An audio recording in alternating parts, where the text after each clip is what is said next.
जैसा कि आप लोगों को पता है, आप लोगों के भी थर्ड सेमेस्टर में हिंदी गद्य है।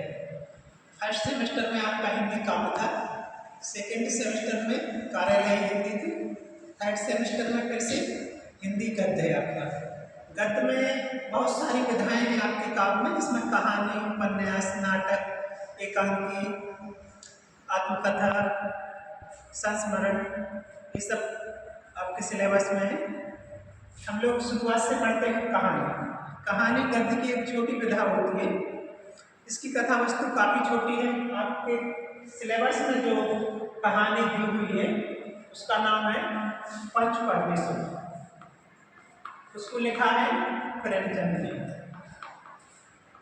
यह कहानी 1916 में प्रकाशित हुई थी।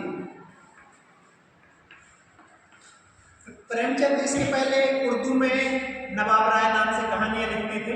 उन्होंने एक सोजे बतान 1907 में जब लिखा तो वह भारतीय क्रांति का दस्तावेज था, जिसके कारण अंग्रेजों ने उसे जब्त कर लिया।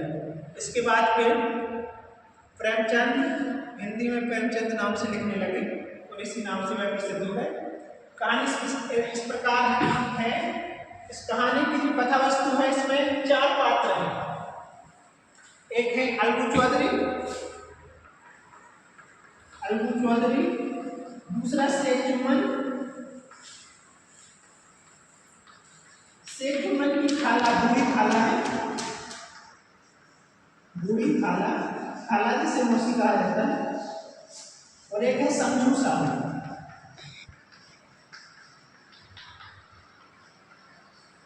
कहानी इस प्रकार है कि एक गांव में शेख जुम्मन और अलगू चौधरी रहते थे। आपस में दोनों में थे, एक दूसरे पर भरोसा करते थे। कहीं जाते थे तो एक दूसरे का घर की रखवाली भी करते थे। साथ में दोनों का उठना बैठना था, अच्छी दोस्ती थी दोनों में।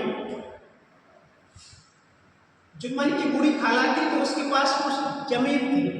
तो जब तक जुम्मन ने उस खाला से जमीन की रजिस्ट्री नहीं कराई थी, उस समय तो वह उसकी खूब खातिरदारी करता था, अच्छी तरह से ख्याल रखता था। लेकिन जैसे ही बूढ़े खाला की जमीन की रजिस्ट्री करा लेता है शेख जुम्मन, इसके बाद खाने पीने को उसको अच्छा नहीं मिलता, वह खर्च के लिए परेशान होने लगती है। तब वह पूरे गांव में कहती है कि जब तक हमारी जमीन की रजिस्ट्री नहीं हुई थी, उस समय तो शेख जुम्मन हमारी खातिरदारी करता था। अब वह खातिरदारी नहीं करता तो या तो वह हमारी जमीन फिर से छोड़ दे या फिर हमें अच्छे से रखने लगे। पूरे गांव में कहती है कि हमारी पंचायत कर दीजिए, तो कोई पंचायत के लिए तैयार नहीं होता। जब पंचायत बैठती है तो उसमें अलगू चौधरी को पंच बनाया जाता है। जब अलगू चौधरी पंच बनता है तो शेख जुम्मन खुश हो जाता है। उसे लगता है कि हमारा मित्र पंच बना है तो वह तो हमारे पक्ष में ही फैसला सुनाएगा। लेकिन पंच ना किसी के शत्रु होते हैं, ना किसी के मित्र होते हैं, जिसके कारण अलगू चौधरी शेख जुम्मन के खिलाफ फैसला देता है और कहता है कि अगर तुम बूढ़ी खाला का अच्छे से ख्याल नहीं रखोगे तब तुम्हें उसकी जमीन की जो रजिस्ट्री है वह पंचायत खारिज कर देगी। इसके कारण अलगू चौधरी और शेख जुम्मन के मनमुटाव हो जाता है। अब एक दूसरे से वह बातचीत नहीं करते। उसी कुछ दिनों बाद अलगू चौधरी अपनी खेती के काम के लिए 2 बैल लाता है। 2 बैल वह लाता है तो एक बैल मर जाता है, एक बैल उसके किसी काम का नहीं था तो दूसरा बेच देता है।